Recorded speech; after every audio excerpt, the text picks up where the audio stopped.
What's up, everyone? Welcome to Level 7. It is time for another episode of the Agents of Fandom podcast. I am your host, TJ Zwarich. It's a exciting day. We are in the last day of May at the time that this podcast drops, right before we get a June of just absolutely incredible television. Happy Donald Trump gets whatever it is, convicted or charged with 34 counts of whatever. I'm sure that will mean absolutely nothing and nothing will happen. Very, very exciting stuff for those of you in the United States. And in the United States, live, reporting on duty, my good buddy and co-host Adam Blevins. How you doing, Adam?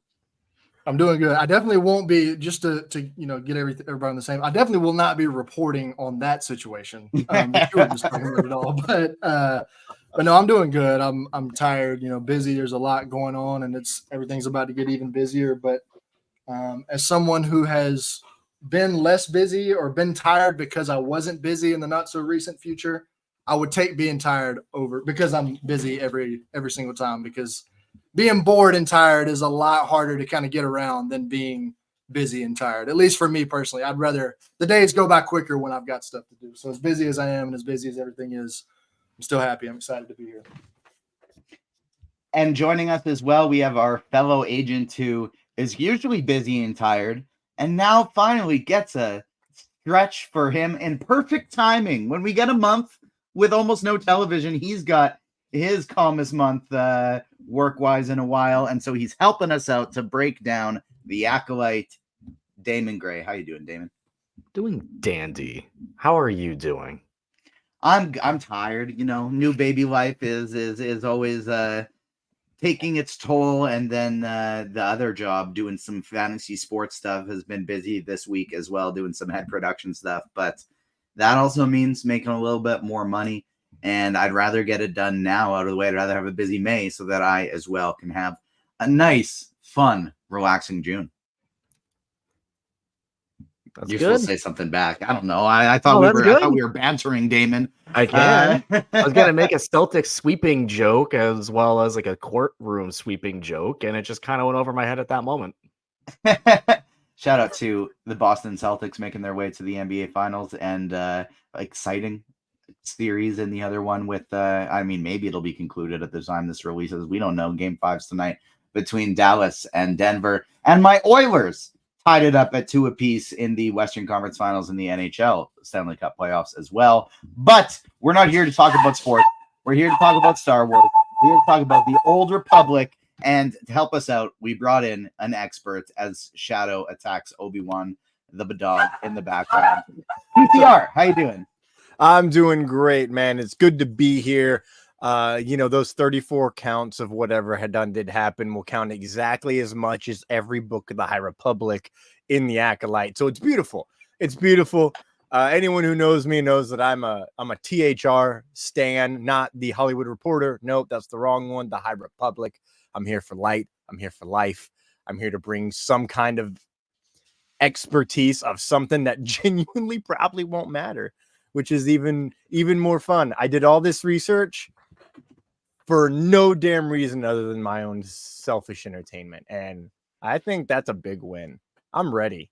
Go Mavs. I pray we win tonight.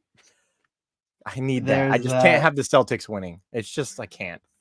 That's fair. That's absolutely fair. I developed a little bit of an affiliation for the team as a kid because I loved the color green and they were green. So I was like, fun. And so I wish I liked them less than I did, but unfortunately it's tough for me to hate due to the color green. It's ingrained since I was a small child. But make sure you're following the Agents of Fandom on socials at Agents Fandom on TikTok and Twitter, Agents of Fandom everywhere else. We want to shout out our Facebook followers because we just hit 15,000 followers on Facebook. So shout out to everyone following us there, and shout out to our guy Ryan Cortero doing most of the work on that Facebook page, making it pop, making it one of the best news feeds around, especially on an app like Facebook, site like Facebook, where it's typically not as much breaking news over there as you get elsewhere. And the speed in which he gets that done has definitely been a big factor into that growth. So shout out to Ryan. And make sure you are liking, subscribing, hitting the notification bell if you're watching us on YouTube. Subscribe to the Agents of Fandom wherever you get your podcasts. Before we dive into Star Wars and dive into the High Republic, it is time for another edition of What You Watching. And so, Adam, I will throw it to you first. What have you been watching these days? Well, since you last checked in with me and I had finished Legend of Korra, I haven't really. I'm still playing through. I know this is not, this is what you watch and not what you playing, but I'm gonna go off the rails like I do with every other segment we do here. Still working my way through Elden Ring ahead of Shadow of the Erd Tree. My second playthrough of that, just a phenomenal game. I recently, it's not. I know one of the rules is like nothing for work here, but I recently rewatched House of the Dragon season 1, and then I can say that's not for work because I am going to be working on season 2, but not doing any coverage for season 1. So that was just a rewatch, just to kind of refresh myself. Absolutely awesome season of television. I finally finished that yesterday, and I got around to, everybody that follows me or knows anything about me knows how much I love Doom Part 2 earlier in the year.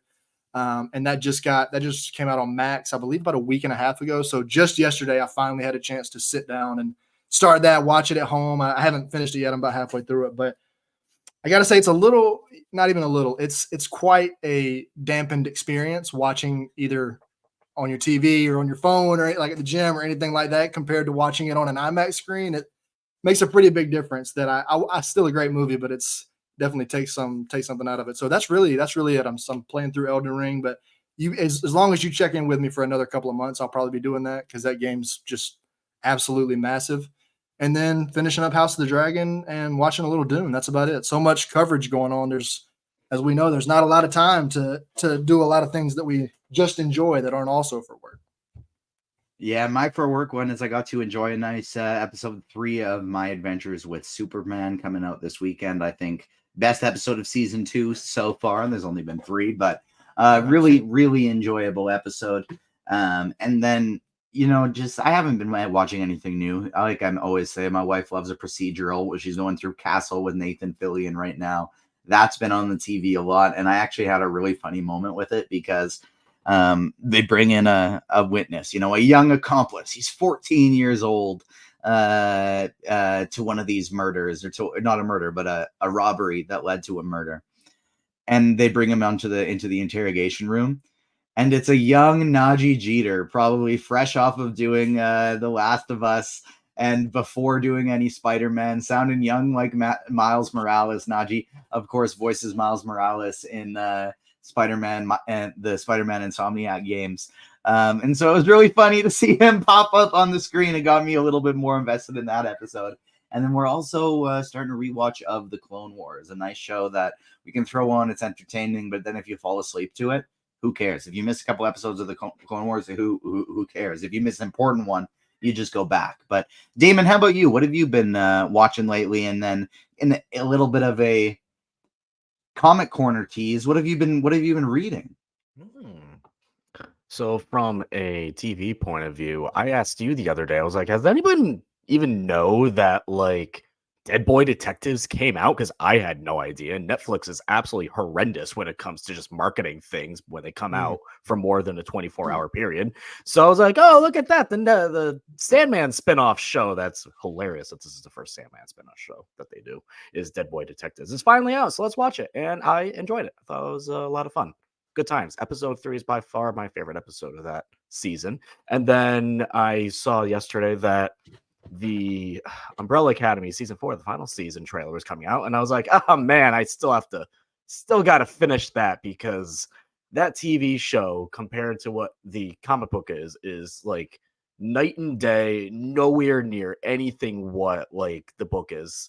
The third book is my favorite thing in that entire series, and the third season is supposed to be on that, but and it's just like not even remotely anywhere. Powered through it. It's over. Can't wait for season 4 for it to end. Thumbs up. From a reading point of view, there's a lot of comics out right now for a lot of events. DC has the House of Brainiac event going on. We've been talking about that on the Comic Corner. On the Marvel side, Blood Hunt is an event, a vampire event in the middle of the summer. Who likes that? Is out from Marvel right now, and it's very bloody. It's very PG-13 plus esque to an extent. That's been good, and a lot of great indie books out as well. Something's Killed the Children is fantastic. Been reading some more Vault comics that have been coming out soon. Very, very excited for more of those to come out. Comics are good, and we have a new episode up right now. And I don't know if you want me to say this now or later after the show, but hey, we're a weekly show now, so pop on in. And Dead Boy Detectives, you and I talked about it. I thought it was so funny how you thought the exact same thing as me, where the thing that like took me out of the show so much is like literally every single episode, in multiple times per episode, they'll drop a line like, "These guys are kids. This girl is a child. They're children." But they're all 24. very clearly like 24 to 29-year-old actors. Like they're very much not young looking children, and it would take nothing away from the plot to just omit those lines, but they throw them in multiple times an episode, and it's like, no, they are very much not I'm like, still a fun series though. Still a fun series. TCR, how about you? What have you been watching in your downtime? Since we last met, I watched all of Loki season 2 again with my girlfriend. She hadn't seen it. That was really fun. I have some screenshots because we did it over FaceTime because she was down back in Tampa area of when everybody becomes spaghetti. And it is my favorite thing. Should be my I should make that my phone screen actually. But I've watched all of that. You talk about Netflix not marketing. Blood of Zeus season 2's out. Who knew? I didn't know. Just happened across it one day, seeing, oh, wow, look at all these movies that they've put on here. Oh, wow, the Pop-Tart movie. Oh, wow, Yesterday's on here now. Oh, okay, cool. Oh, Blood of Zeus. Go back. And I've been debating every day, do I hit play or do I not hit play? Because once I hit play, I'm not leaving my bed, my couch, wherever I'm at. Because I binged the first season. It was so good. I was literally salivating at the mouth for it. Finishing up Defy the Storm, the most recent book of the High Republic, because a week after the Acolyte premieres, Temptation of the Force, which is arguably the most highly anticipated book in Phase 3, is coming out. Read some excerpts. I've read some reviews. We're getting smut, baby. We're getting Star Wars smut, or smut wars, if you will. I don't know how smutty it'll get, but it's definitely Jedi doing Jedi stuff, or not Jedi stuff. You know, they're Anakining this one really hard. So it'll be really cool to see how they handle the emotional side of being a human, but also a Jedi, as opposed to the fallacy that is the Jedi Council in the prequel era. And you talk about playing, you know what I did? You know what mistake I made? I started my NBA 2K24 career because it's on PlayStation Network for quote unquote free with your PlayStation Network account and PS Plus account or whatever. Yeah, that was a mistake. I'm so addicted. This is like caffeine. I need a couple games a day. It's absolutely killing me. It's wasting so much time. And I'm an impatient person with disposable income. So I am 12% ashamed to admit that I put some money into this just to get my guy to not suck. Not be great, but not suck. So that's where I'm at. That's what I've been doing. That's my catch up. And speaking of ketchup, I have a half sandwich after this. It's going to be so good. Like, I'm just salivating at the mouth for Blood of Zeus and the red blood that is ketchup to go on this sandwich. You're getting crazy, Thomas. I've been up since like 4 o'clock this morning. I don't know if I've ever heard anyone this excited about ketchup before, but I'm happy for you. There's a few things I like more than a nice meal. Hunker down for a nice viewing of either something I'm excited to watch, a TV or a movie. I've been so deep in MLB The Show that I have in Diamond Dynasty. I've completed every single program.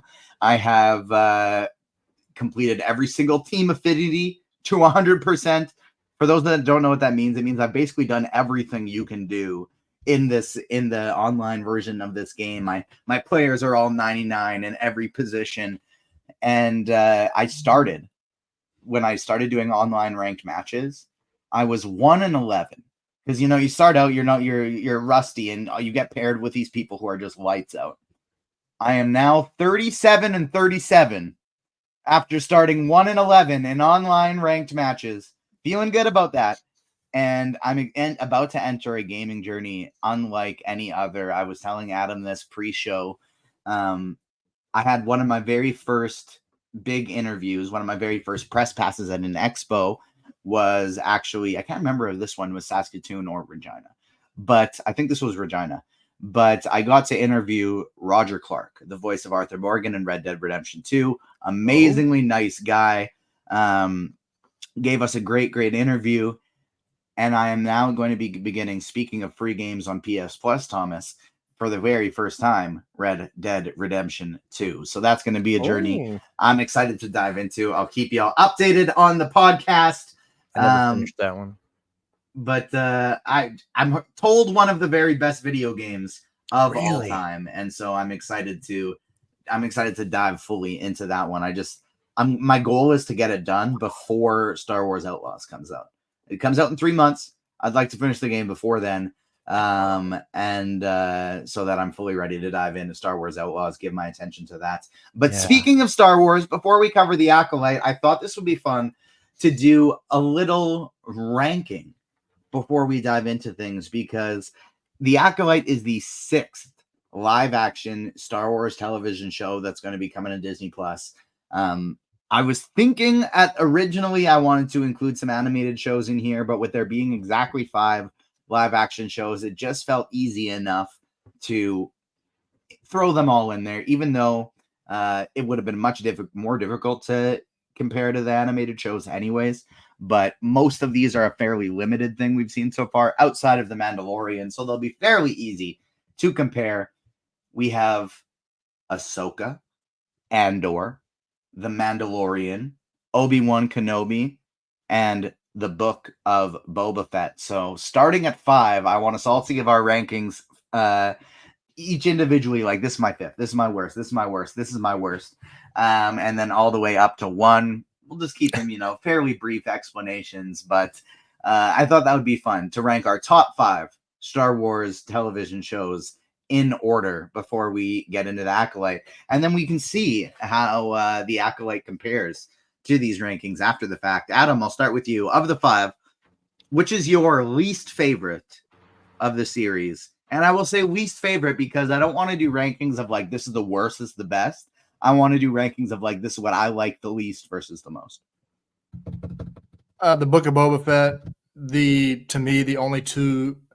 Okay, the only 2 episodes that I enjoyed were the 2 episodes that didn't have Boba Fett in it, which, kind of an indictment on the show to me. I mean, it's great seeing Tim back and getting to see him get his own show and stuff like that, but it definitely seemed like they didn't really know what they were doing, and they just kind of used it as more of an outlet to expand the universe or expand like the Mandoverse, I should say. So yeah, Book of Boba Fett at 5 for me, very easily. I will say that I am a Book of Boba Fett truther, backer. I will always say that it's not as bad as people said it was. No, it wasn't the story that anybody expected, but I don't think it was that bad. It was still enjoyable to me, especially the Ahsoka, Luke, and Mando and Grogu stuff, even if that had nothing to do with Boba Fett. But it's definitely number 5 for me as well. TCR, how about you? What's your 5th favorite Star Wars television live action show? Yeah, you'll never guess. It's Book of Boba Fett. It took the idea of what the show was going to be after Mando season 2, and it was like, by the way, it's not that at all. You're going to get a original story inside of a prequel story inside of a Mandalorian secret story. I think that the finale is maybe the 4th best episode. Like it is, I was like, oh, I'm excited. And then it just did a lot of things that I don't like. The 3rd best episode, in my opinion, is the train heist. If it weren't for Mando stuff happening, that would easily be the best episode in this entire series. Like, I think that was the best Boba Fett episode by far. And yeah, I mean, it's not fun to watch in full. It makes what we say on the Rebellion is it feels like they did a lot of cocaine and then we're like, this is a good story.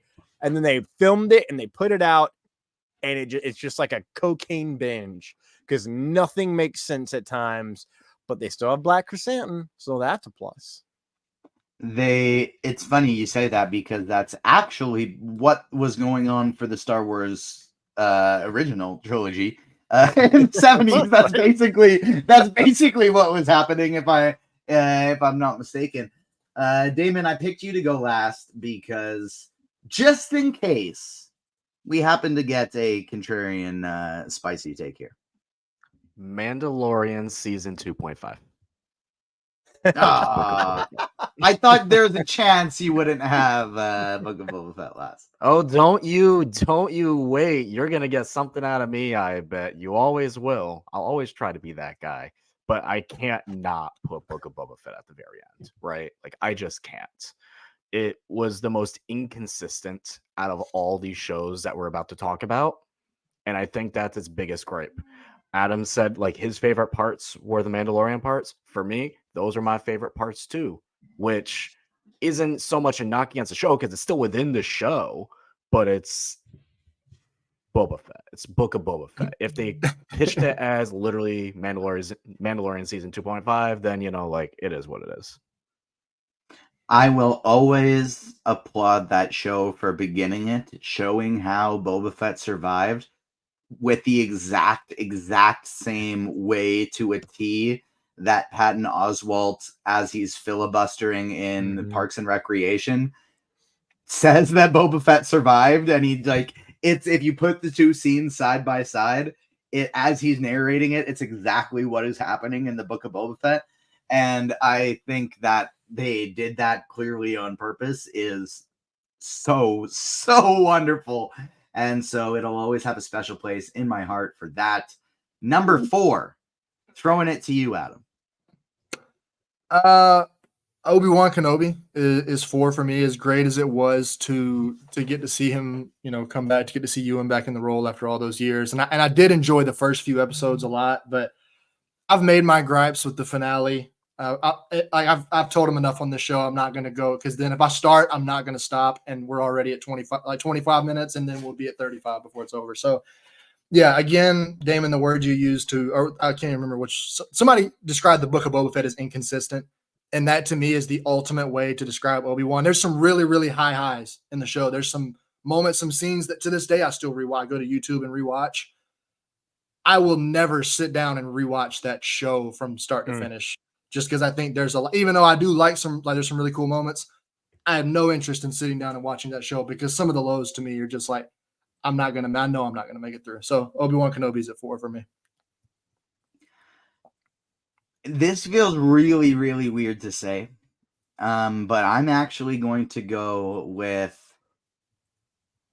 The Mandalorian at number 4. Oh, I'm going to go with The Mandalorian at number 4, and I don't disagree with you that Obi-Wan has some lower lows, but the higher highs make it above for me. And I actually did just rewatch it the other month, and I still loved it. It's not best, it's favorite. And while I love The Mandalorian, I adore it. It's my 4th favorite remaining. And it's not my 2nd least favorite.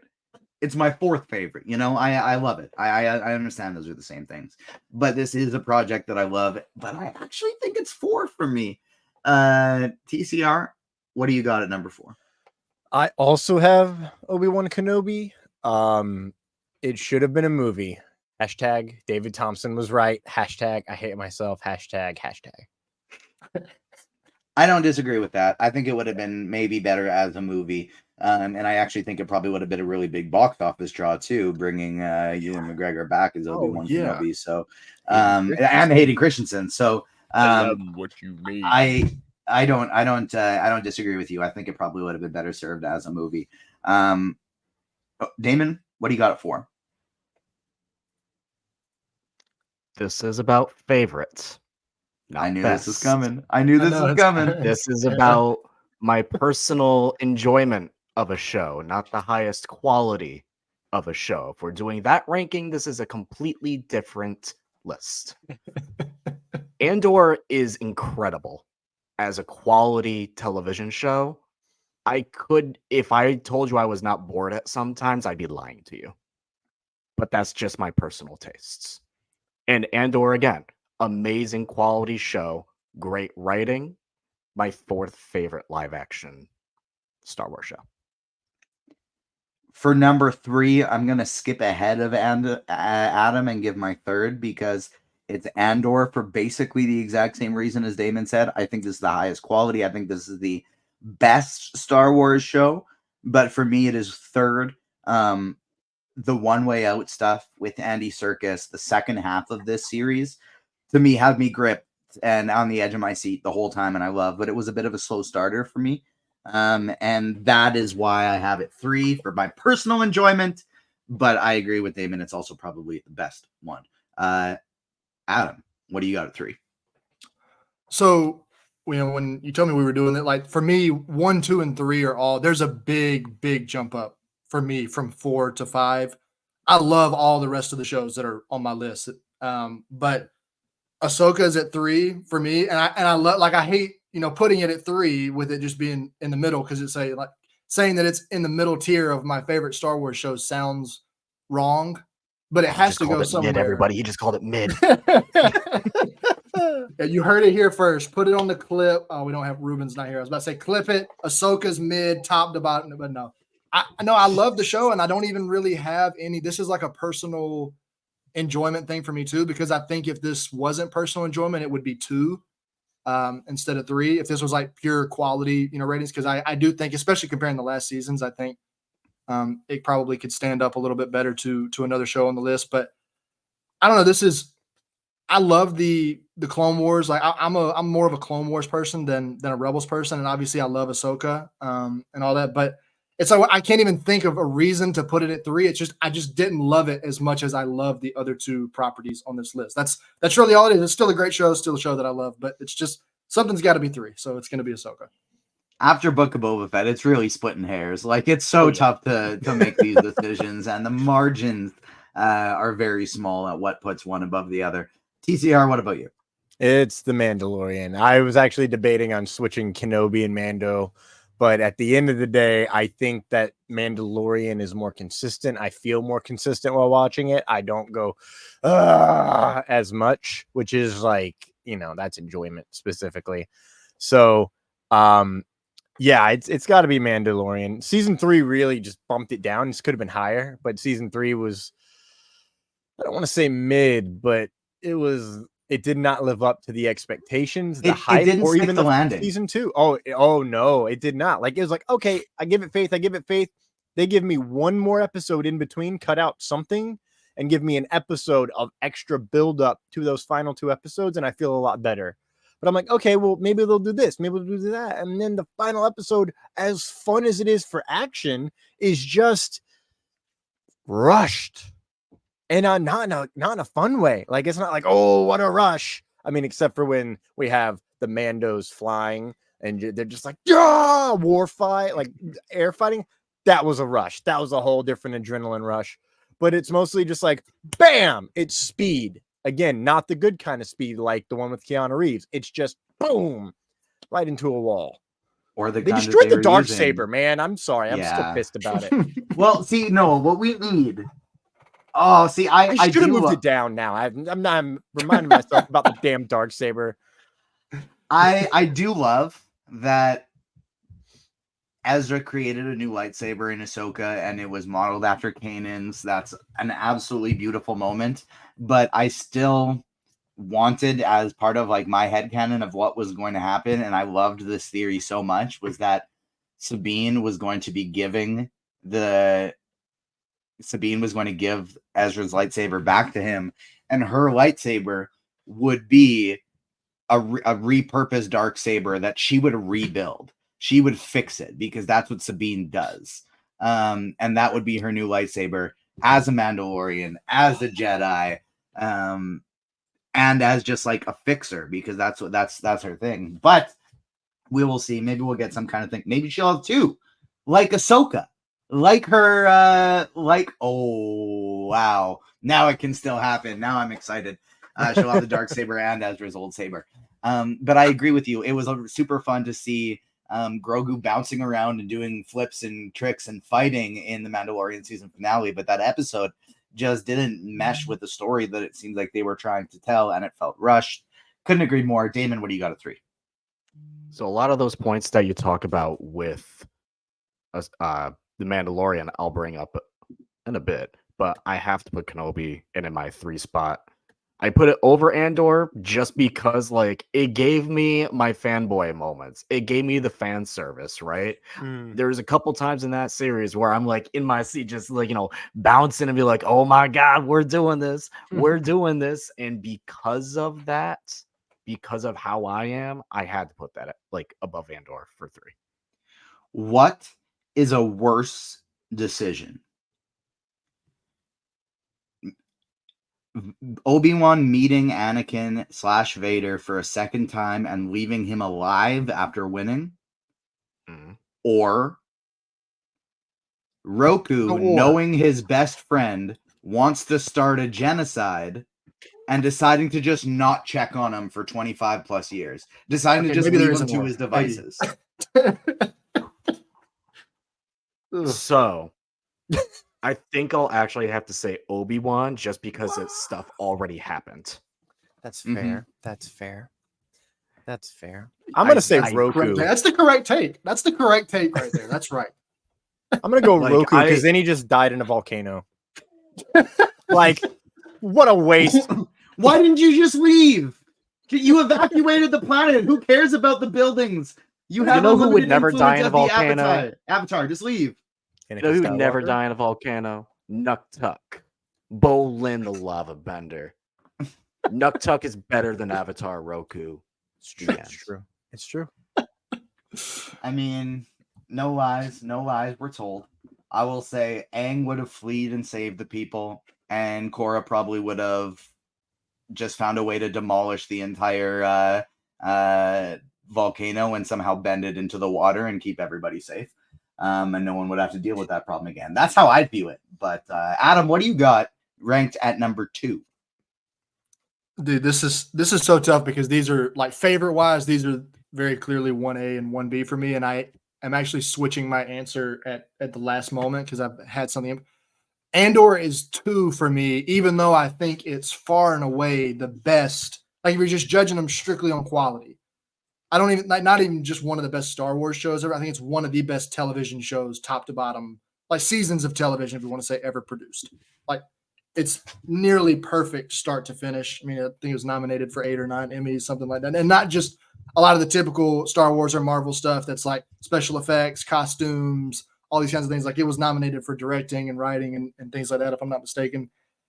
But it lands at 2 because I look over in the corner of my room and I see this shrine that I have to my little green goblin whom I love so, so much. And I see the figures, the Funkos, the backpacks, everything over there. And I'm thinking about the posters that are several posters that are on my wall. And I'm like, I can't not, because, like, I have no interest in owning Andor merch. I'm not going to go buy an Andor sweatshirt.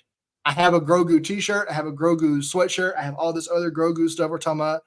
Like, so it's just got, that's why, like, I know when you give up 2, you're kind of giving it 1 as well. But yeah, as much as I love Andor and I think it is the best show, it's got to be 2 just because of my love and my connection, my attachment to The Mandalorian. TCR, what do you got at 2? I have Ahsoka at 2. I am a huge Rebel stan. I mean, they gave me 2 of my top 5 favorite Star Wars characters in live action debuting in the same series with Grand Admiral Mithran Yorodo and the greatest Mandalorian of all time, Sabine Wren. I'm so in love with Sabine Wren. Like, ever since she was a cartoon, and now she's a real person, and Natasha just is so good at playing Sabine. And then it also gives us Eman Esfandi as Ezra Bridger. Like, I forget that he has a real name. It's just like, oh yeah, it's Ezra Bridger, or Lando Calrissian, or Jabba the Hutt, or that guy, or Stormtrooper wrapped in red. He's perfect as the character. but I'm never not going to shout myself out for calling the shot about the Dave Filoni episode. We're going to open up. We're in the world between worlds. We get Clone Wars flashbacks. We get taken through a thing. And then because that's the fulcrum of the entire series, it's going to turn and Ahsoka's going to come out of her mood and come out as Ahsoka the White and be the loving, great Jedi asterisk that we've always known and loved she was going to be. And I called my shot, and I was very happy to get it right. I've only ever done that one other time, and that was Count Dooku killing Yaddle in Tales of the Jedi. So, quick pat on the back, but also you lack conviction is just prime sirloin steak of content right there. Ooh, some beautifully well said things there. And if I'm gonna give a small knock on Ahsoka, I will say that where was Zeb? Where was Zeb? What was the reason why Zeb wasn't in this series? What was the reason why Zeb wasn't in this series? Ran out of units. What about you, Damon? What do you got it to? At 2, for reasons previously mentioned, I have The Mandalorian. Seasons 1 and 2 I absolutely adored. Season 3 just did not stick it for me, and because, unfortunately for The Mandalorian, it has 3 seasons, unlike essentially every other show we've mentioned here, that is taken a part of this, so it docks it down just a notch below 1, but from seasons 1 through 2, I really enjoyed it. And like you said, we got Grogu out of it. We got our very first live action appearance of Ahsoka in there in Dave Filoni's live action, directorial, and it just was great. And you have a samurai vibe. And I watched that singular episode way too many times. So I have to put it at 2. Number 2 for me, and I recognize that this is probably critically, thinking as a critic, this is probably the second worst Star Wars live action project. But for me, I think there are 2 things that mean more to me in Star Wars than anything else and emphasize what Star Wars is, not necessarily at its core, but what I enjoy so much about it. And that is the way the characters in Star Wars Rebels make me feel. The found family aspect of the Ghost Crew, Kanan and Hera's relationship, Ezra and Sabine's relationship, Sabine and Kanan's relationship, Ezra and Hera's relation, all of them, Ezra and Kanan's relationship, how those characters make me feel. And then, of course, having Ahsoka be a through line of that, and have how her moments with Anakin and Darth Vader at the end of season 2, how that made me feel watching that sequences of I didn't know these 2 ever got to meet again when I watched that for the first time. And it was just so incredible to see. Still my favorite sequence in any Star Wars thing ever is those 2 meeting again for the first time. The other one is Hayden Christensen and Ewan McGregor with lightsabers, because those 2 with their lightsabers, with their choreography, with their fighting ability, with their skills, it is unbelievable how much leveled up they are than anyone else we have ever seen in live action. The way that Hayden Christensen twirls his lightsaber around, he can do whatever he wants with it. And you can tell. I've heard him at the comic expos. He still plays with lights, before returning to Star Wars. He was still messing around with lightsabers at home all the time. He'd play lightsaber fights with his daughter, let her win all the time, but still do all of his twists and tricks. And seeing those 2 return and fight each other in Obi-Wan Kenobi was just a chef's kiss masterpiece for me. I absolutely loved it. I thought the Reva stuff was really interesting. Her and Vader's fight, I think, was just the series brought us some of the best Star Wars action in live action that exists. And so that keeps it at number 2 for me. Adam, leading us off. If I'm not oh no, me and Damon are gonna have the same one. I thought we were gonna all have different number 1s. Adam, what do you got at 1? Well, like I said, when you reveal your number 2, you kind of also coincidentally reveal. I did most of my number 1 talk when I revealed my number 2. So It's The Mandalorian. And again, and I 100% for the record too, I 100% agree with everything that y'all said about season 3. And as someone who was writing the reviews and covering that show, it's very obvious. Like I'm on record for how flat that it fell for me for a lot of the season. But it's just a personal, like very much a personal, because like honestly, if I was giving this like based on critical, like it might even be 3, because I might would put Ahsoka like that. The Mandalorian season 3 bump might put this below Ahsoka, but since this is personal enjoyment, I can't look at the plethora of Mandalorian, but mostly Grogu gear that I have around me, and my desire to get more. I have no self control when it comes to any kind of Grogu gear. Anytime I see something, I'm like, oh yeah, like I'm poor right now. It doesn't matter. I'm just gonna buy it. I'll deal with it later. Like I can't stop myself from buying more Grogu merch because I love him so much. He's my favorite Star Wars character. One of my favorite characters ever. I love him so much. So yeah, it's pretty much just Grogu is the I love Ben, love the Mandalorian too, but pretty much just Grogu is why the Mandalorian has to be one. It can't be anywhere else. Speaking of Ruben making clips, I was just imagining that like Grogu is the best. Grogu is my favorite. You just plop like the Mandalorian helmet photoshopped onto your head as that's popping around, and it would fit so perfectly. This is my son. I love him. TCR, what do you got at 1? It's Andor. I'm so happy that we live in the era that we can get this kind of storytelling in Star Wars. Rogue One is my favorite Star Wars film. It is everything I want from the Star Wars universe that I didn't get in the, first 6 films that I saw as a child. I was always like, well, why don't we see like war? Like I want the war side of things. I obviously like they just blew up a bunch of people and I saw Mallrats at a young age. I'm like, yeah, there were contractors on there. They killed innocent people. They can't be all righteousness good guys. And so we get to see some of that in Rogue One, and then just Andor is like, the speech from Stellan Skarsgård, what have I lost? It just goes full tilt until he's just I live for a sunrise I'll never see. And then you just think about Rogue One and they're like, yeah, the sunrise they never get to see is literally just a giant explosion in their face.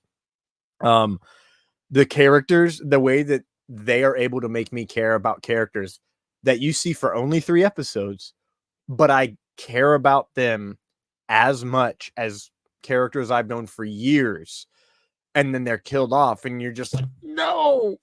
It's literally why I don't watch horror movies, but it's done so well that I am just flabbergasted. I love spy shows. I love spy movies. I love deep, dark war films. And that's why Andor is actually my number 1 overall Star Wars project. It is my favorite. It is so extra when it doesn't need to be. And I don't know if you guys remember, Andor and House of the Dragon were coming on at the same time. From Wednesday until about Saturday, I'd be like, oh my God, Andor. And then House of the Dragon. I'm like, oh yeah, that comes on in like tomorrow. And then House of the Dragon. And then up until like Tuesday night, I'm like, oh my God, Andor tomorrow. It was just giving me life. The fact that we got both of those shows at the same time is giving me hope for what I'm praying the Acolyte will bring us, which is that kind of tone mixed in with a little bit more of the Force and provide a top 2 Star Wars series. And my hope is always I want it to be my new number 1 because like that's how much I love this universe. So I'm always hoping for the best. And if we get Acolyte anywhere near that quality, and then we also get House of the Dragon the same month, those Death Stars are aligning, man. What are your thoughts on the news coming out this week that every 3 episodes in Andor is going to have a year-long time jump? I already knew that. They'd mentioned he had a 5-season arc planned, and then he realized he could actually do it in 2 by just removing a lot of the fluff. And I was like, oh, well, if they're going to do a 4-year gap over 12 episodes, it's, they've done a 3-episode arc in season 1. So it makes sense because you can't tell how much time has really passed. That they do that next year with a 1-year time jump, and all they have to do is mention, oh yeah, last year.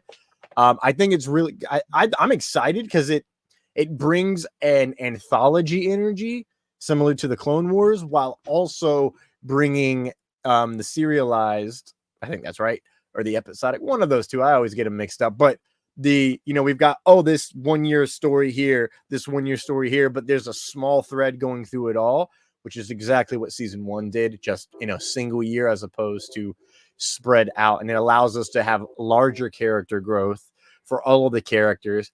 And so it'll really feel like we're watching a Star Wars film week to week, because you get 3 weeks, you get a movie, 3 weeks, you get a movie, 3 weeks, you get a movie, 3 weeks, you get a movie. Boom, he dies in Rogue One. Spoiler alert, in case you guys didn't know that out there on the interwebs.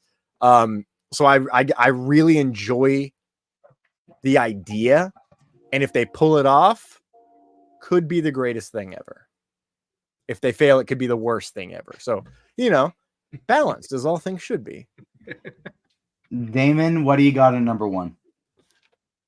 Oh man, well, we're about to split number 1, so I won't go too long about it, so you can also ravel in your glory as well. But my number 1 most enjoyed Star Wars show is Ahsoka. It's because Ahsoka is my favorite Star Wars character.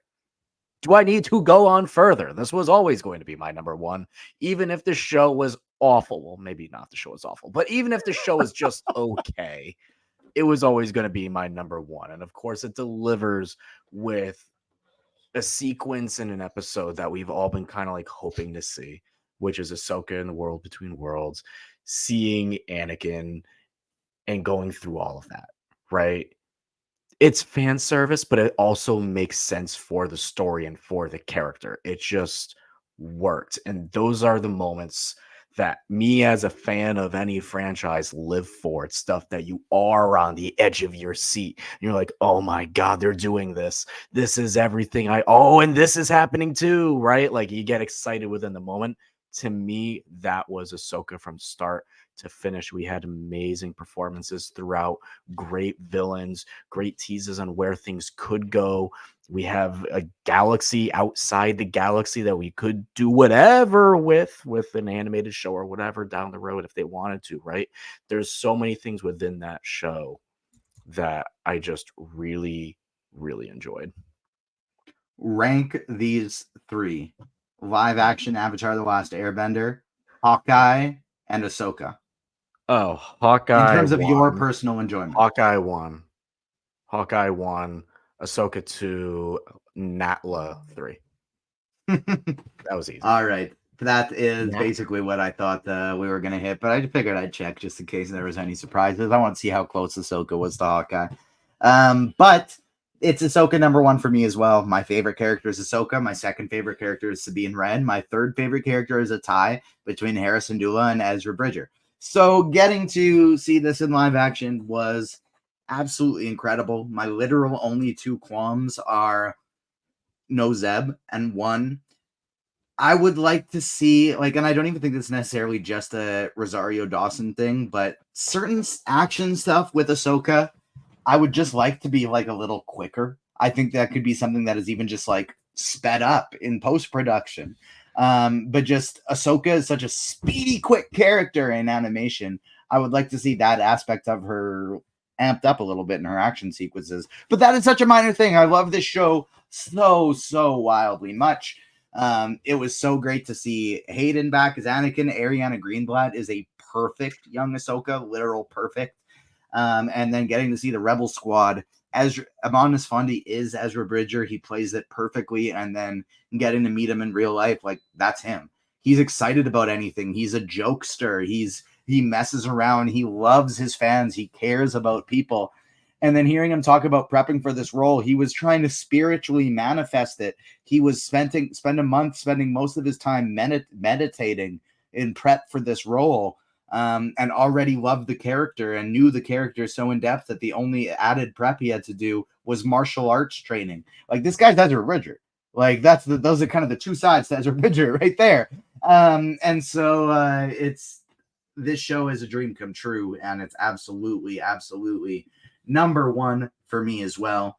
And it'll be so interesting to see where this new show ranks in our list when it comes out, because the Acolyte drops next week, June 4th. It is coming to Disney Plus with a 2-episode premiere. And we don't know much because although this is set in the High Republic, it's set after everything that we've seen in the books, in comics, in novels, etc. But it's set about 100 years before the Phantom Menace and the prequel series. The first thing I wanted to go through with this is some of the character posters, because we not only got posters, but we got descriptions on some of the main characters. And so Lee Jung Jai's Master Soul gets his own poster. Shout out to Ryan. I think it was Ryan who got these out. I always just kind of assume it is, but Master Soul is a wise, highly respected Jedi Master, strong in the ways of the Force, still and stalwart. Soul has a deep sense of compassion and will defend those who cannot defend themselves. He is a powerful warrior with intense emotions that he uses his Jedi training to balance. I think adding a very emotional character in there, like we see with, and it's funny, as I pull this up, you can see like the Trump stuff on the side because it's trending. Adam, I want to throw it to you first. I believe, if I'm not mistaken, this is going to be one of the characters you're most excited about because you love the actor. Yeah, I mean, yeah, I love Lee Jung Jae. I love Squid Game. And one thing that I love so much is I've been covering this show a lot on Collider, whether it's sneak peeks, behind the scenes, featurettes, posters, all this kind of stuff. So I've watched so many of these little interview clips, and it's so funny because people have been asking him questions about like your character, about what can you tell us about your character? And he's just like, I'm just so happy to be a Jedi in Star Wars. That's like the only thing he can ever bring himself. And it's not like a Marvel thing where he's like, he looks over and sees the sniper point at him. He's like, no, don't say anything. It's like he starts talking about it, and he's like, oh, but it's just so cool to be a Jedi in Star Wars. And I'm like, that's relatable because I feel like that's how all of us would be if we got to see ourselves wielding a lightsaber, wearing the Jedi robes. It's like, so my character is, and then you just look over and see the picture of yourself, and you're like, oh my God, that's the coolest thing that I've ever seen in my life. So yeah, he seems like a very, I know you were reading it out. He seems like a very righteous, will not do any wrong, this kind of stuff. Based on the trailers that we've gotten, it also seems like Amandla Stenberg's character, May. I know she's playing two characters, which we're going to get to that later, which is part of the reason I'm so excited for her. But May is seems like she was at one point his apprentice.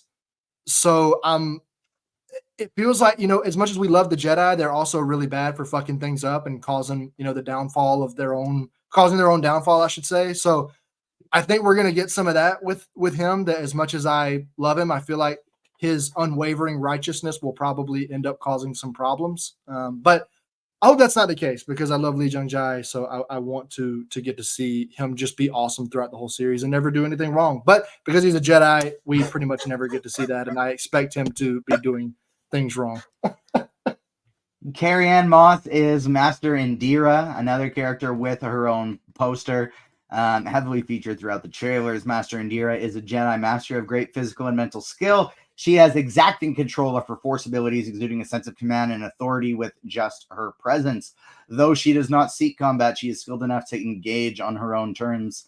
Knowing nothing about these characters, TCR, this is the read I get.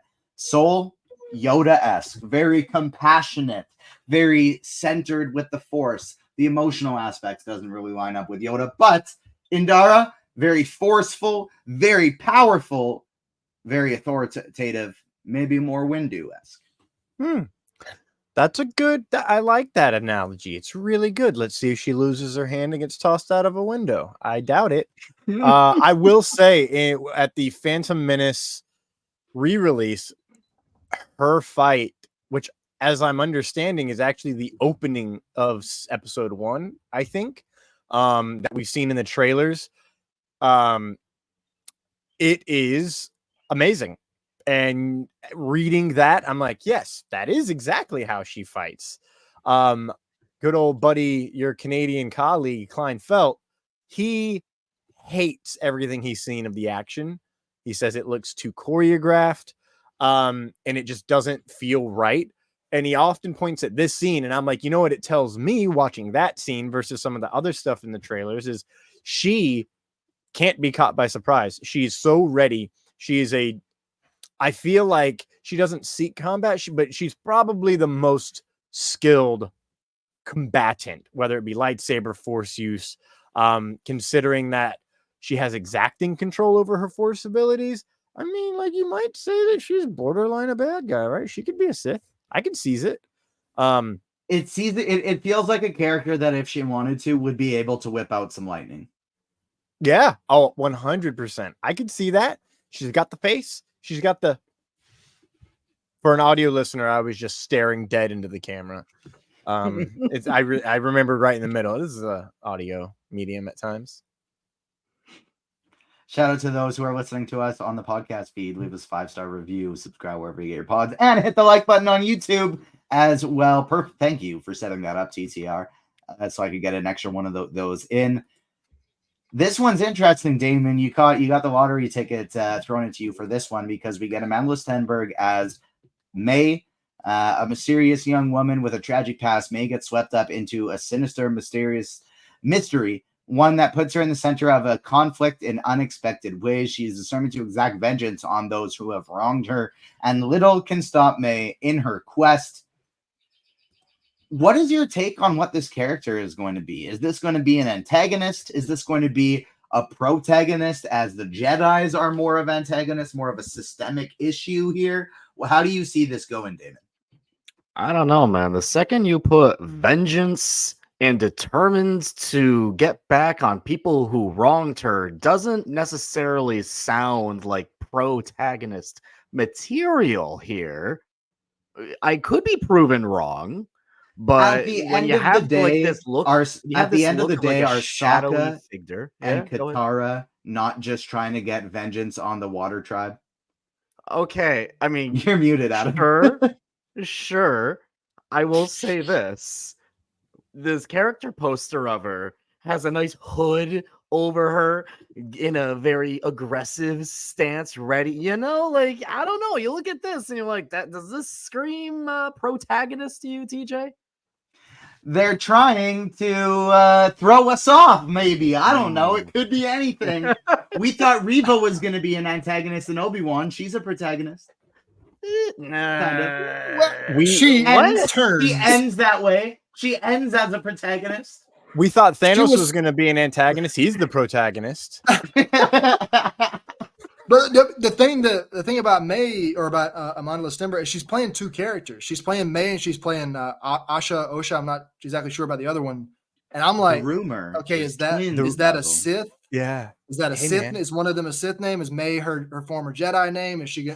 Because we never see the few times in trailers and stuff that we've gotten like somebody holding the red lightsaber. We've never seen a face. And the one time we did see the full body, they were wearing a mask that could very obviously be anybody under there. So to me, a lot of what we're going to get from her, at least what I'm expecting. Yeah, exactly that right there. A lot of what I'm kind of expecting from her is almost like a less right. When Ahsoka left the Jedi Order, I believe it was the end of season 6, 5 or 6, whichever season it was when she leaves the Jedi Order.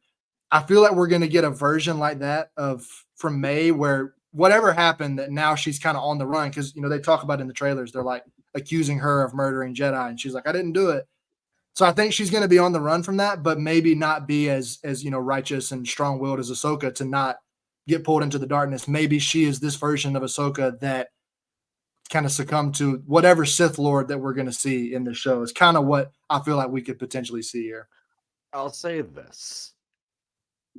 Protagonist, maybe not. Main character, though. This is called the Acolyte, right? Main character doesn't have to be a good person. It doesn't have to be like the protagonist, right? I think it would be incredibly cool as that one is correct. Yeah. I think it would be incredibly cool if the rumors come true that it's like, we know she's going to be potentially playing two different characters here. Now, is that going to be a Jedi and then somebody who's transitioned to the dark side, like Anakin and Vader are two different characters? Or is this going to be potentially what I hope is going to happen? Twins. One on the dark side, one on the light side. I think that would be very interesting. What do you think, TCR? I would love that. That was the rumor a long time ago, that they were going to be a light side and a dark side twin, which could borderline on a dyad at times. I'm going to pause that one. I'm going to say this right here. A quote from Leslie Headland is, we know that with the Sith, there is a master. We know that there is an apprentice, but in the deep expanded universe, there's the concept of an acolyte, which is underneath apprentice. So that is where she got the title of the series from, which seems to be what I feel like May is an acolyte, whether or not she's doing it with purpose of destruction or purpose to stop someone. We'll kind of see how that goes. But you talk about sisters and using the Force. Phase 2 of the High Republic has sisters. Her name is Alicia Zeveron, and then Olivia Zeveron. Olivia is a Jedi Knight. Alicia was not accepted by the Jedi, and therefore she sought vengeance and destroyed a lot of lives, and also brought out the Nameless, which may or may not count into this. So that is what I got. I don't think I answered your question. That's okay. I don't mind. I already dived into it. We got a Wookiee Jedi, baby. And Another it's not one. just our guy Gunji. We got another one. It's Kelnaka. We got an adult Wookiee Jedi. A Wookiee Jedi Master Kelnaka has sequestered himself in tangled jungles of Kofar. He is a loner who lives a solitary life. I don't think there's much we got to dive into here other than it's going to be really cool. It's going to be really fun to see Kelnaka in action. I want to throw this one to you, Adam, because Daphne Keene has also played a character by the name of X-23, someone we would hope shows up in Deadpool and Wolverine. And she's also going to be a Jedi, Jekalon. Damon, am I getting that right? Yeah. A skilled and studious Padawan learner, Jekalon shows great promise in her path to becoming a Jedi Knight. The Padawan apprentice to Master Soul is young, but she projects calm and conducts herself with maturity. What do you think about this character? And I just feel like, Adam, this is going to be so exciting to see her doing some lightsaber action because she was so wildly incredible, so young as X-23. Oh yeah, I mean, I feel like not just with her, but with everybody, we're going to get some great lightsaber combat. But I agree with what we saw from her in Logan. Yeah, Daphne Keene's going to be incredible. I'm sure. Based on what we've seen in the trailers, she seems like a really good character, like a really likable character, not one that we're going to see do anything bad. Maybe one even poised to step up at the end of the series and to be that person to step up and step into a fight or do something like that. So. It would make sense. We've seen the Padawan learner, the one kind of what's the famous rising above your station. We've seen that trope like a million times before. So I feel like if somebody in this series is going to do that, it would be her. And she's already got the green lightsaber and stuff. So yeah, I mean, I'm super excited to get to see her, but it's also tough, like watching all this promotion that they've been throwing at us lately.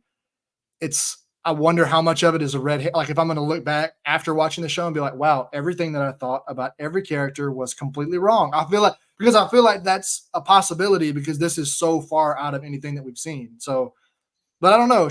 I've got high hope in terms of just being a good character that I enjoy rooting for throughout the series. I've got really high hopes for Daphne Keene's Jekalon, I believe is how you pronounce it, maybe. Yes. Before we move on, I enjoy the fact that she's Master Soul's apprentice. She's also the only apprentice listed in these to put more attention on her, of course.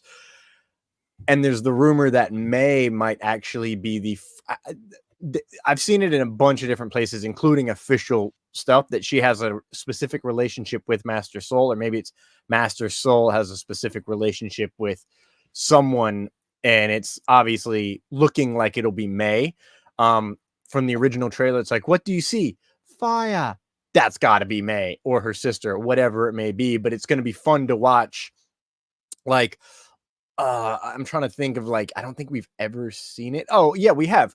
When you have Dooku and he goes talking to Kenobi, and he's like, oh yeah, it's like oh, I know your master kind of thing, and oh, what you don't know about your master, I know. And it would be that kind of same trope here, but instead of it's like, my master hurt me and now he's your master and you get all the love. It's like a pissed off sister, which they've talked about being a theme, and by they I mean Leslie Headland, our Lord and Savior.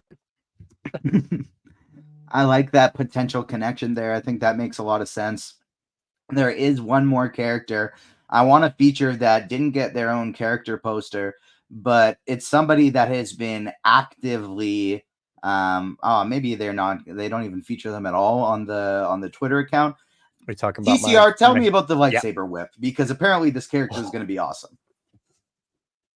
First off, Disney, what are you doing? Make it a moment. Don't give me a little snippet so the dude bros can lose their little tit balls on the internet because they can't handle something new in Star Wars. Freaking idiots. C, I don't know what number I'm on or letter. Stop wasting great stuff in trailers without building it up to be an awesome moment. The bullet point next, stop giving us bad marketing and then blaming everyone else. Marvels, I'm looking at you, Disney. I know what you're doing. You are not selling us what it's going to be. Now you're lying to people, and the trailers are not great. If I didn't know all the extra stuff, I would not be stoked about this show the way I am, because I've been following it since they announced it and said, oh, it's going to be set in the High Republic. And I was like, the High Republic?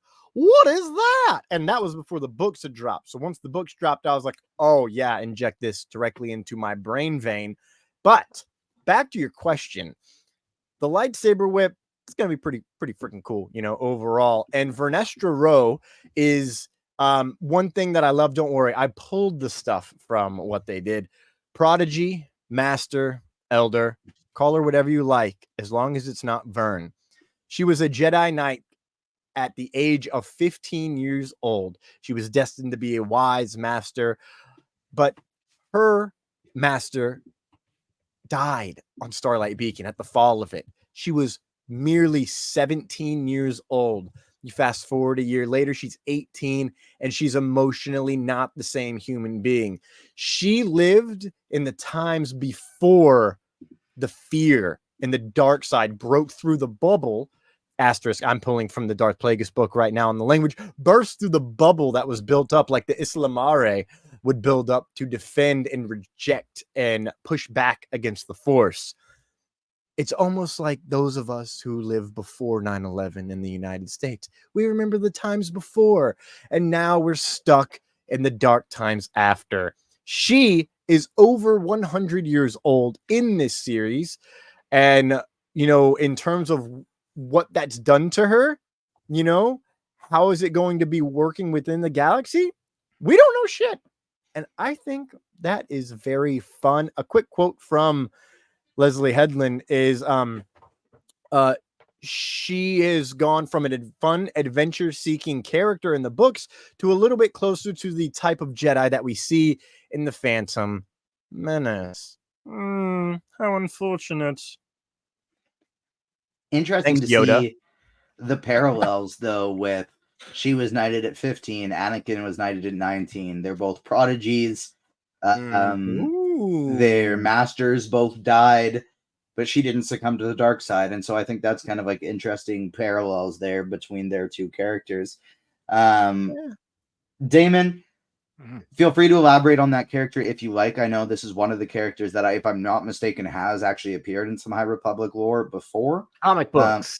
Books, yeah. On that note, what are you don't have to go. We're already over an hour into the podcast, so you don't have to summarize any of these. But what is the extent of High Republic lore? And TCR, feel free to go in there and help them. But that is canon. That is canon. What is? That is canon. Canon? How much do they have that all is of canon to the High Republic lore? All of it is canon. Anything that's been made since the Light of the Jedi. Yeah. Canon. And when I mean everything, there's been adult novels, there's been young adult novels, there's been children's books, there's been comic books, and they have been broken up into 3 different phases so far. So phase 1 was hey, here's a ship. Oh no, it explodes. Oh, there's space pirates. Oh, we gotta go get the space pirates. Oh no, bad guy. And and then boom, Starlight Beacon, as he said, boom, that goes down and all goes to crap. Oh no. Okay, you thought you knew that. All right, we're gonna go back in time. That's phase 2. We're gonna learn about these little monsters that are eating Force users and stuff. And then it gets crazy. And then now we're in the phase 3. What about the Knights He of the Old just Republic summarized video game? these 2 pages very well from the Star Wars Timelines book. He did great. What about the Things Star Wars Knights happen. of the Old Republic video game? Is that canon? No. Ha! It's not all canon. Well, she's not in that. Anything since 2021. Yeah. Anything since that book came out. Knights of the Old Republic is before the High Republic too. Hashtag lawyered. Oh, You want to talk about that really What's quick? happening? She talks about Leslie Headland has mentioned like essentially spoiling what I was looking forward to maybe the most, which is they're not utilizing or even mentioning Darth Bane whatsoever. At least not in the first season, but it's the legacy of these practitioners of the dark side that they're going to build off of course. And while they don't get into that particular lore, there were some things in Legends that she wanted to drag out because she felt they were really interesting, not only to the storyline, but to her as a fan. And one thing that I've seen being posted around is some concept art from the Rise of Skywalker of, if you pull those pictures back up, that U, like the big U thingamajig imagery, is there's a symbolism of that. It's the exact same thing, but inside is a Sith mural. You see Revan, Malik, Nihilus, and others that you can't identify inside that same little U, and on the edge is Sith scripture. And what I also love is, if I'm not mistaken, in Jedi Survivor, a lot of the High Republic architecture and stuff has that same design in it as well. So it's like, ooh, which one is it? You never really know, which I absolutely love. But there's been a rumor for like 3 years, maybe 4, that Star Wars will reference and or show Darth Revan in an upcoming series. And this is the most likely one. You want to get Revan? How do you get Revan? Holocrons, baby. All you got to do is talk about what happened. And there's even mentioned multiple times of a Sith Lord who went back over to the light in the Darth Plagueis book. Now you also want to talk about Legends. Darth Plagueis book, that's Legends. So they could bring in Plagueis, they could bring in Tenebris. In fact, you could have Tenebris for sure, because I believe Plagueis doesn't become his apprentice until sometime around 82 to 70 BC or BBY, because I believe, might be wrong, but Plagueis is about 100 years old when he dies. And also, real just sidetrack, like Count Dooku was born 2 years before the Acolyte's supposed to premiere, so there's that. So you want to reference the Count Dooku? Oh, the Count of Sereno just had a baby. Now you know. Sorry, spoiler alert if it happens. But I think that they're going to be pulling a lot of stuff in from the Darth Plagueis book, because of course it ties more into this timeline. I listened to the Plagueis book recently. It's that it starts about 30 to 40 years after this point. They have flashbacks to when he's a kid. He becomes the Sith master at about 54 BBY, which that might not be right, but it's something like that. And then that's about the same time. Nope, I lied to you. I'm so sorry. It's like 60 something BBY. It's not too long after that he finds Palpatine. And then in like 54 BBY, Palpatine is in the Senate and begins that quest together. So more likely than not, pulling from the Plagueis stuff. That was really long. I apologize. This is why I like to have notes, so that I don't do the tangent around the world. Legends. Yeah. Let me summarize for Adam, because I could tell at a couple points he was hearing a lot of numbers and BBYs, and he's like, what the hell is going on? The High Republic takes place about 200 years before episode 1. This show. I know that. What kind of dummy do you think I am? I'm just making this sure. Man goes, the High Republic. It's okay. Oh my God. There was a point I was looking at you and I'm like, oh no, I think we lost him. He I glanced was over over to go to because the it was too much, but because he already knew. No, I mean, I definitely didn't know all of that, and I definitely could not recite it back, to Me either. I DCR already right there. forgot what I But said. no, I mean, it's just, yeah, it's definitely a lot. That's one of those things that's why you two are here. You're our High Republic. TJ and I don't know shit about this. Y'all are our High Republic guys. So that's why y'all are here. Whether I'm absorbing or not, all of it at least is unimportant, because you guys are here to give that to the listeners. And what we joked about, which was all this information that we said probably really doesn't even matter. I know. Honestly, my The favorite best. character from the High Republic, I'm pretty sure she's dead at this point by the time the show comes out. So, like, who Avar? knows? Yeah. Yeah, she a queen. Yeah, so she'll be like in her hundreds by then. So it's at that point, it's like she'll be some really old lady and or murdered by that point. Who knows? So like, that's Star Wars. It's just we're at a time in this show when it's coming out, which is like it's fun. Not a lot of people do know much about the High Republic, and there's That's what I'm so so much. excited about. And there's so much, right? Like you mentioned, where do you begin? You start with the Light of the Jedi book, and then you can just keep reading. There's a lot of novels. There's the adult novels, the young novels, children's books. Just read the adult novels, and you can find the list. It's really not too much. And if you want like comic book versions of it, they make comic book versions of it that tell different stories within that time frame. That follow the main kind of like plot points going on in the novels too. If you want kind of like hit points. I think I have a lot of those, and they're just unopened right now. If I'm not mistaken. What were you gonna say, TCR? I would say the adult novels, the young adult novels, and then some of the middle grade novels. You can be picky and choosy about those. The internet will tell you which ones are the most important. I skipped a couple, and they were like the introductions to Vernestra, so that was a bummer. Because she turned out to be a very important character, like the second book. Or like she just pops up one day and I'm like, who, what, when, where, why? But in phase 2, I highly recommend even the middle grade books, because they actually all tell. Phase 2 is a lot smaller. I think there's 6 to 9 total books. So it's like 3 adult novels, 3 young adult novels, and then 3 middle grade, plus some children's books, which, they have more pictures than words. And honestly, I should read those instead. But all of that is really good. But Defy the Storm is it young adult or middle grade?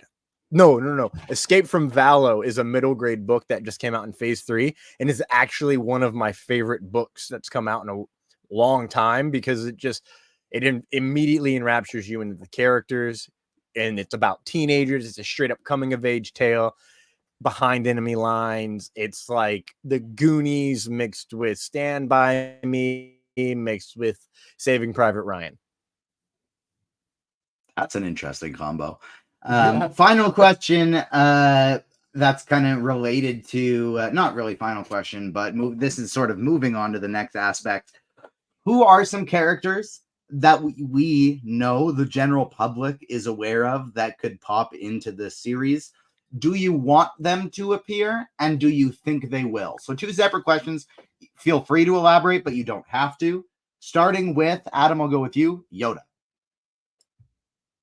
Okay, well, for the sake of for integrity's sake, Leslie Headland spoke with Comic Book about this, and Jenna Anderson actually wrote an article about this yesterday. A very, very great article. It's up on comicbook.com. Everybody go check that out. Where they asked Leslie Headland this exact question. They're like, can we see Yoda or anything like that? And her response was, let me pull it up real quick.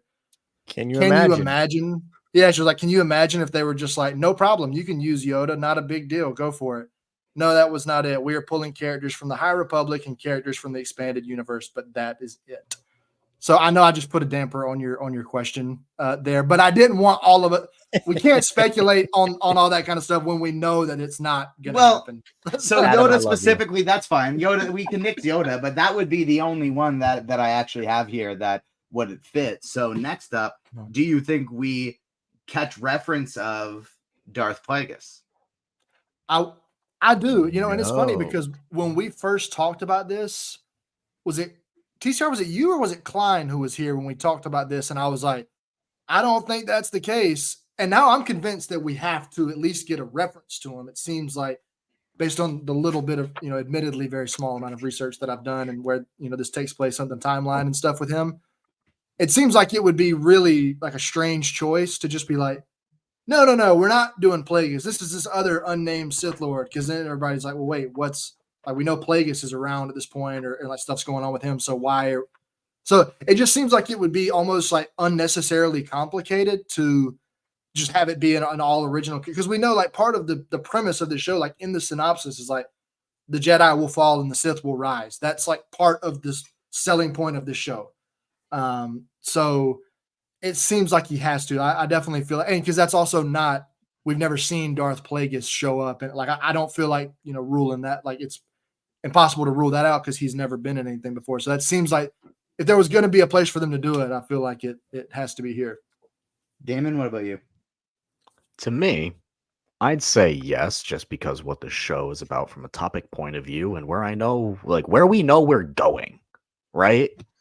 So it's like if 1 + 1 = 2, you got to get there, type of thing. That's how I look at it. Do I think that the whole show is going to be about Plagueis and it's just like the whole show is essentially just a Plagueis origin story? No, but I think we can start to see some inklings there. And I really hope if this is a multiple season show, that's kind of what you start to get and what you start to see from that point of view. TCR, you went to the book, you checked the timeline. Is it going to happen? I did. It could happen. If we do, he's not the master at this point. He would still be the apprentice. So if we do see or hear of him, then he would be kind of at this era pushing, maybe like he's utilizing the Acolyte to bring up, or whoever is below him, like she talked about the Acolyte being its own title. He was born, it says, between 147 and 120 BBY in the legends. He dies around 32 BBY in all canon and legends because he dies pretty much during the Phantom Menace. I believe it's canonized that he dies at that same time. Pretty much as soon as Palpatine becomes Chancellor, he's like, I don't need you anymore. He gives limited power. So, but he dies about 100 years old. So I originally was like, no, we don't. I want Tenebris more than I want Plagueis, because Tenebris gives us a link back another generation to whom I think Damon is pulling the strings behind the scenes of the Nihil in the High Republic era, because that's what they do. That's what they've always done. And I think that's some of the lore they're going to pull in from the Darth Bane books as well, which is hide in the shadows, take people who might become a threat and shove them into the fire before they're too strong to fight back against you. I don't know what I said. Take all that, come up with your own conclusion. That's what good writers do. I heard that Darth Plagueis is the Acolyte out of that. It's possible. Possible. But what May is Darth Plagueis' mother? No, that wouldn't work. He might be the same age as May, actually. Yeah. To be fair. Oh, they made a baby. They made a baby. But I do, really quick, I do think around the time that he was 20-ish, he was actually made the apprentice of Tenebris. But Tenebris, his master, had plenty of other little acolytes ready to become his apprentice should Plagueis not work out, because that is the way of the Sith, of course. You've got the rule of two, but that doesn't mean that you can't have underlings that have potential. So Inquisitors are on deck. Palpatine was priming Anakin to be Vader, but Dooku was still there, Ventress was still there, etc., etc., etc. This one's unlikely, but you feel like if anybody has like a, hey, I think there's a chance, throw it out there. If not, we'll just move on. A character we all love that has transported himself back in time to the High Republic and or has brought characters from the High Republic to closer periods. Any Cal Kestis? Anyone? Any? What? No Cal Kestis time traveling. I thought No. maybe we could get Damon with some time travel. You It's his do- all-time favorite thing. Oh yeah. Oh, Damon, we're gonna have a good fun talk about time travel. It's my favorite plot narrative of all time. Shout out King. Not the actor, just the character. He's awesome. The Jedi Council from episode 1, the people who are alive during this time is Yoda, Yaddle, Yariel Poof, and Oppo Rancisis. Rancisis? That's right. Also alive during the prequel era and Clone Wars that we know about, that would still be alive in the High Republic. Tara Sinube, R.I.P. Enjoy that one episode 4 cameo in Obi-Wan Kenobi. And our good buddy Plo Koon, who I think is going to be in this series. We've seen a Keldor in promotional material, and with seeing the back of the head, but also in a behind the scenes featurette thing, people have zoomed in and see him walking under someone's armpit. So like we might actually get Plo Koon, which would then pull stuff from Legends about his life in the early times, which would be really cool. And Plo Koon and Yaddle were actually the next two. Really? I had in mind that I was going to ask about. Adam or Damon, any potential Yaddle takes? And again, this could be thrown to like, I know this is going to be so separate. We're officially in that point where anyone who's alive, in my opinion, is in sure category, right? Like, it's almost like, do you think this character will show up in secret? What? Sure.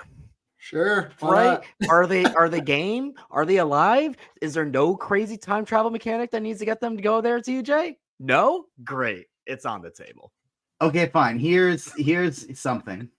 What if Adam, because we already know that the species ages slower, what if we get some kind of origin of Grogu's parents in this show, sorry. Would that be something you would want or not want? Like works.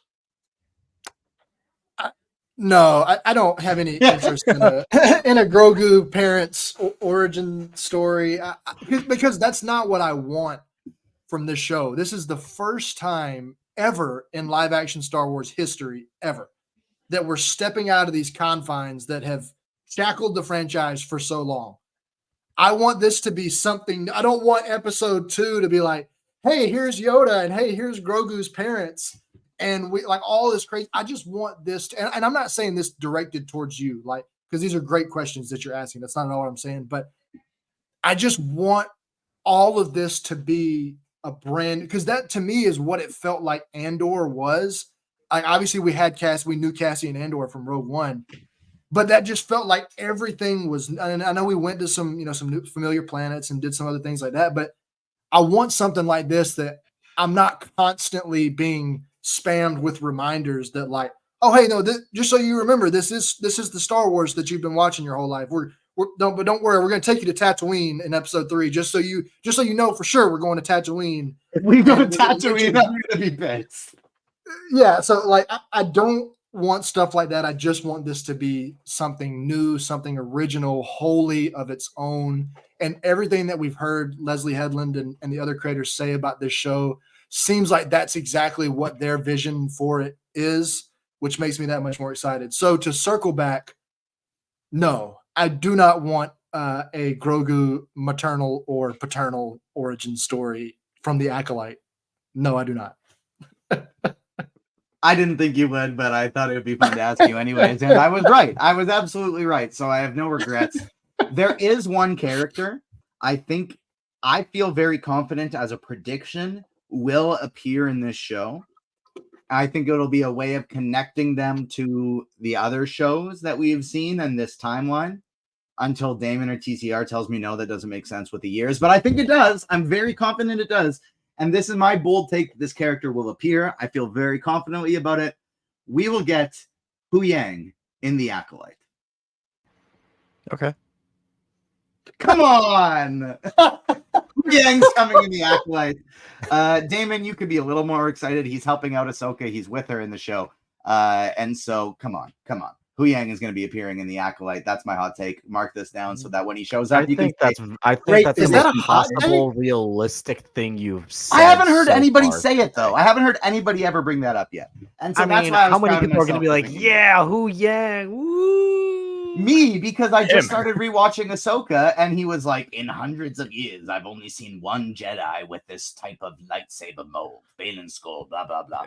And so he's been around for hundreds of years, and so he could have just checked the database, but he's probably been around for at least 100 years, and he's going to be there. We're moving on because I'm right, and it's a good take. He's been around for 25,000 years. He was There made you 5 go.